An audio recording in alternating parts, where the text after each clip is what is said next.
بسم اللہ الرحمن الرحیم۔ السلام علیکم پیارے دوستو، آج میں آپ کو درگزر اور برداشت کا تاریخی واقعہ سناتا ہوں۔ حضرت عمر رضی اللہ تعالی عنہ کے زمانے میں حضرت عمر بن سعد رضی اللہ تعالی عنہ بڑے خدا ترس صحابی تھے۔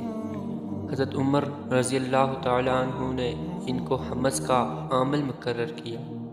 انہوں نے اس شرط پر عہدہ قبول کیا کہ وہ اپنی خدمت کے صلے میں کوئی تنخواہ نہ لیا کریں گے۔ ان کی رعایا میں عیسائی ذمے بھی تھے۔ ایک روز انہوں نے ایک عیسائی کو کہہ دیا کہ خدا تم کو رسوا کرے۔ یہ کہنے کو تو کہہ گئے، مگر سوچنے لگے ان کو یہ کہنے کا حق کہاں تک تھا۔ کچھ بھی حق نہ پایا۔ حضرت عمر رضی اللہ تعالیٰ عنہ کی خدمت میں حاضر ہوئے اور عرض کیا کہ نہ یہ عہدہ ہوتا نہ یہ بات منہ سے نکلتی۔